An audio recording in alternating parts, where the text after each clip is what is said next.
রমজানের শেষে আসে ঈদুল ফিতর। ফিতর অর্থ রোজা ভাঙ্গা। সাদকাতুল ফিতর ২য় হিজরির শাবান মাসে বিধিবদ্ধ হয়।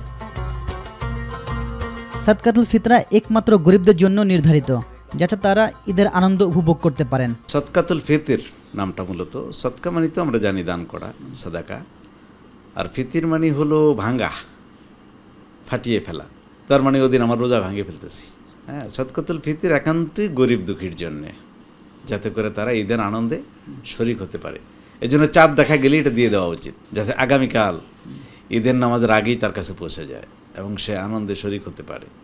এবং এটার উদ্দেশ্য হলো যে আপনি রোজা রাখলেন, তারাবি পড়লেন, এই যে আপনার ভুল ত্রুটি হয়ে যেতে পারে, ভুল ত্রুটি সংশোধনের জন্যে, এটাকে কমপ্লিট করার জন্য আল্লাহ সাদকাতুল ফিতরের ব্যবস্থা করেছে। রোজাকে পবিত্র করাও সাদকাতুল ফিতরের অন্যতম লক্ষ্য বলে জানান ইসলামী চিন্তাবিদগণ। ফিতরা হচ্ছে রোজার ক্ষতিপূরণ, ত্রুটি বিচ্যুতি থেকে মুক্ত করার জন্য এবং গরিব মিসকিনের খাদ্যের সংস্থার জন্য। ফিতরা হচ্ছে রোজাকে বিভিন্ন অশ্লীলতা এবং ফাহিশা কথাবার্তা থেকে পবিত্র করার জন্য।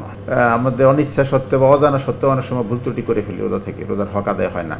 সেই সমস্ত ভুল ত্রুটি থেকে মুক্ত করার জন্য এই সাদকার ব্যবস্থা করা হয়েছে। রাসূল সাল্লাল্লাহু আলাইহি ওয়াসাল্লাম এই ব্যবস্থাটি করেছেন, পরিষ্কার বলেছেন তুমাতাল লিল মাসাকিন, মিসকিনদের জন্য খাদ্যের সংস্থান হিসাবে, যাতে তারাও ঈদের ভাগিদার হতে পারে, খুশির ভাগিদার হতে পারে, সেই জন্য এই ব্যবস্থা।